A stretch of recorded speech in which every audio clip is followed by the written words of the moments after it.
The card on the bottom of the deck is the Knight of Stones. It's represented by Wolf. Stones is Taurus, Virgo, Capricorn, typically, although it can be more an overall energy for some of you, having to do with how you manifest your coin. In other words, say you're changing jobs. This could be about changing jobs. Moving from one place to another, but putting some energy, movement, travel, taking what you've learned and applying it in some way in the earth world. Earth being your material stuff, home, family, business, that kind of thing. Wolf does tend to represent for us our family life, like wolf pack, excuse me, kinship group, family at home, extended family. Bearing in mind that, at least in the US, we're having Thanksgiving this month. So for some of you, it could have to do with getting together with the family and celebrating Thanksgiving and some of the energy that's going to be coming from that.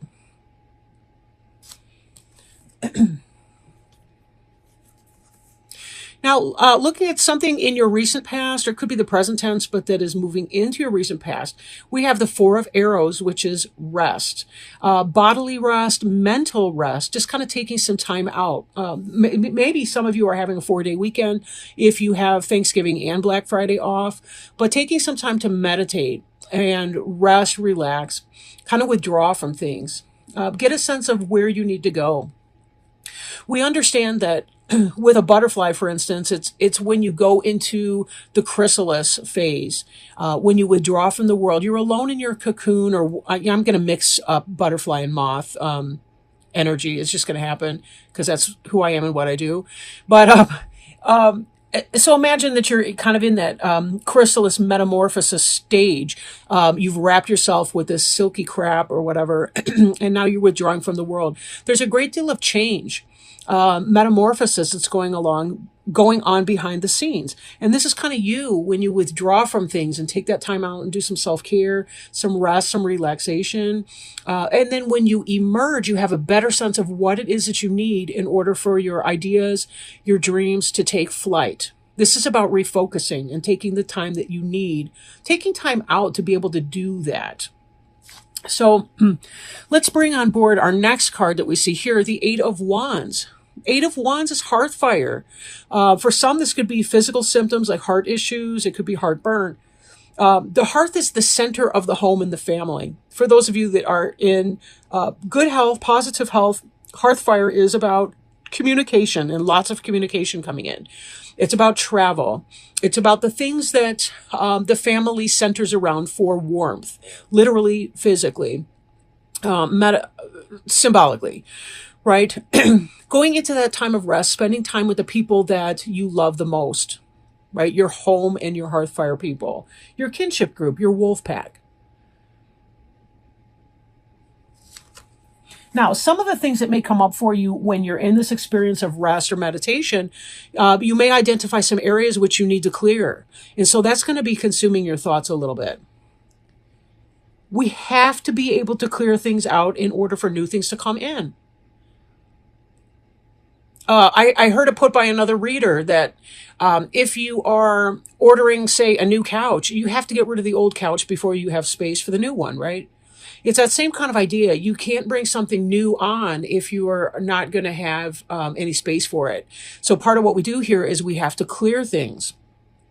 Aside from the damage that's going on in California, a burn, a forest fire, for example, is a great way to clear out old growth and make room for the new. In fact, there are even some plant species, some trees and all the rest, where they need the fire in order to crack open the nut and have the new generation be able to take root and to grow. That's not all of the plant species out that way, of course, but that is a necessary process. In fact, lightning used to start a lot of forest fires, wildfires, and so on. Now, we have human-made stuff, and sometimes we interfere with that process. What used to be a healthy, natural process, now we try to manage because we've got people living there and so on.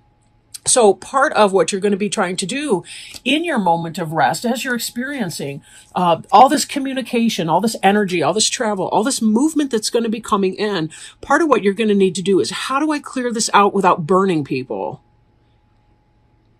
But how do I profess my need for growth? How do I communicate my needs without burning other people? There's a balance to be found in that process. Right. We can say things without being harsh. We can say things in a positive way.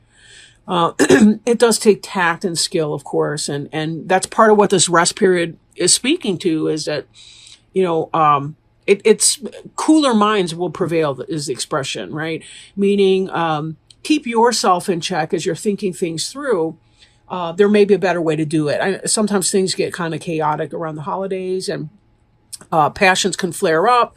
Choose your battles. And do we have to win? Sometimes it's about, do I want to win this argument, or do I want to be happy within this? Now, be on the lookout for issues of balance, right? Issues of balance.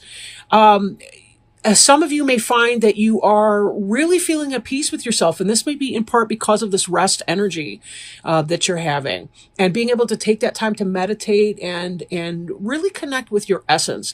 What is the truest piece of you? We have here the element of the sun. We have the yang represented in the white horse, the red horse, the yin. We have the moon element and energy over here. We have a symbolic primordial egg with a fetus or an embryo in it. And the idea is about finding a way to balance opposing forces within yourself, so that you can, let me put it this way. There's a card called the Chariot in other decks. And one of the things is, there's two horses, typically a black and a white horse, or, like this one, a red and a white. And they represent opposing elements, opposing forces within one's own self.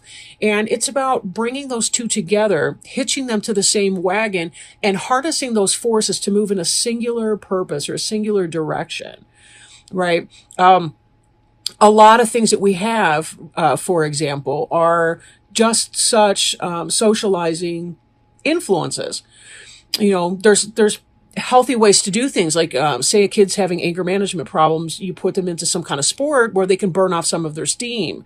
Marriage is a healthy outlet for sexual appetites, right? So there's places we can do, we can take some of our more mysterious sides to ourselves, our shadow side, and we can try to find a way to express that need in a healthy social way. And that's part of what the card of balance teaches us.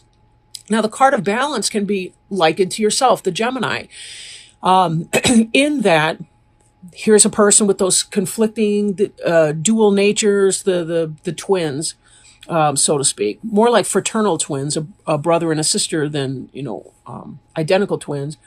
But it's the same type of energy here, trying to bring that forward, trying to find a balance within yourself that you can move forward in a singular purpose, in spite of the fact that some of you may be experiencing some conflict throughout that. Now, we see here again the same sense of a primordial egg in the moon card, front and center, right? We also see a lot of the wildness of nature. The moon can typically represent deceit, things that are hidden, things that may not be out in the clear, things that are a struggle, right? Things that are a struggle to bring to light.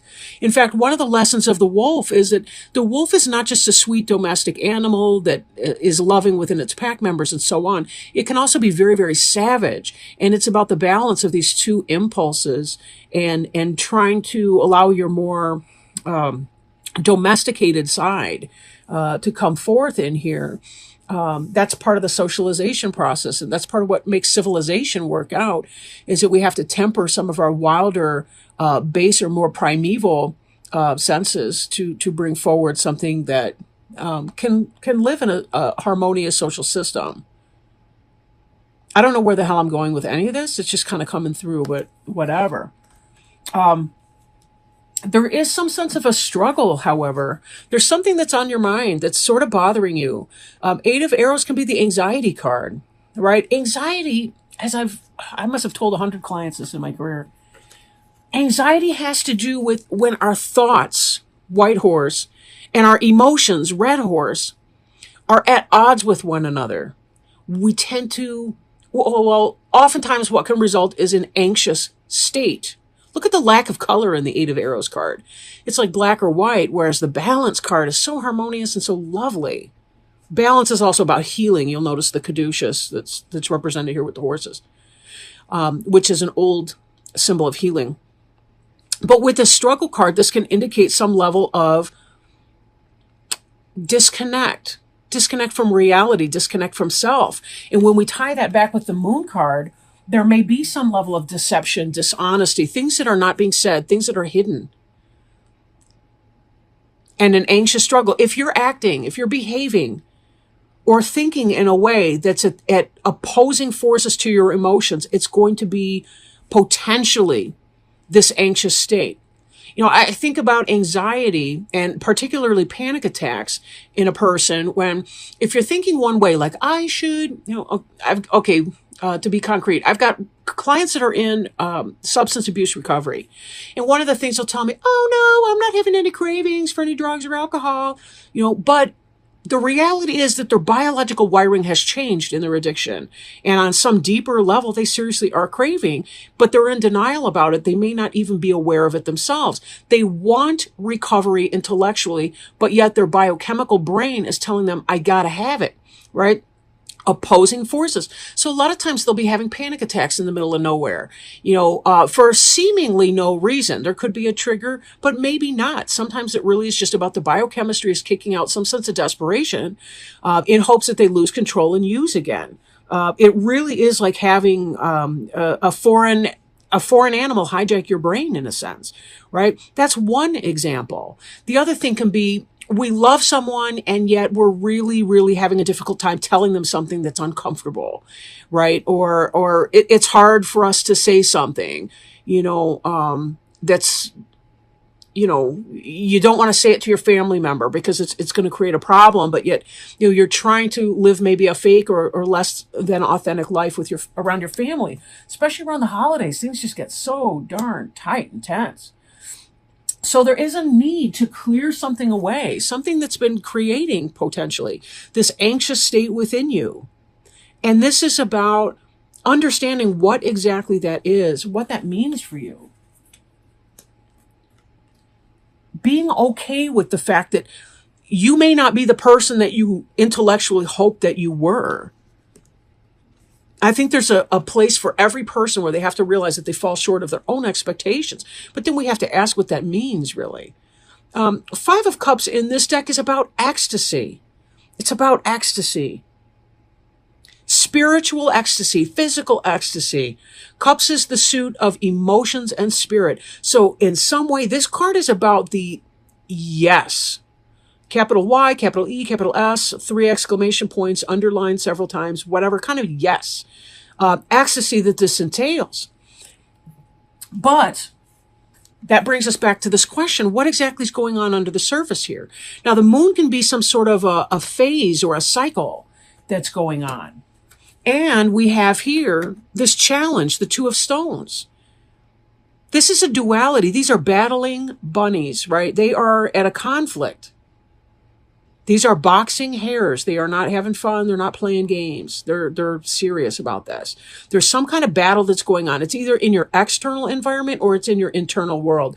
And given the fact that there's something that needs clearing here, we've got this anxiety struggle and we have some kind of a balance coming into play. It could be that you're having to make a head and heart decision and you're feeling anxious about that because you want two things that are in opposition with one another at the same time. I hate to put it like that. I mean, but it is what it is, right? And I don't want to stereotype signs either because every person can go through something like that. Geminis oftentimes have difficulties reconciling these two polar opposites. They want different things. They're emotional, they're passionate, and at the same time, they're like logical and cool and collected and calm. It's very hard to bring those two to some kind of a common peace. And this, again, is about internal struggle. Something's not out in the open in your home life, something that needs to be communicated, and you're struggling to communicate it. And this is where this challenge is coming from. You're holding a lot in. You're not speaking a lot. It's all within this egg, and it needs to be hatched. What is it that you need to hatch open and talk about? What are you afraid of? What is creating some kind of an anxiety within you? We see coming up here too, this reflection card, which is a balance for this rest card. The reflection card also has the moon in it, right? And we saw the moon in the middle. So as I bring these out, we've got rest and reflection. The need to go within and determine and define your terms. What is it that you need? Where are your needs not being met? What do you need to see or to do? What do you need to let go of? What's a false belief that you're having about yourself or your situation or your life that is not making sense for you? Can you create some time for yourself to go within and see if you can't turn the ugly worm within into a great big beautiful butterfly? What would that take to be able to do that, to lift that up?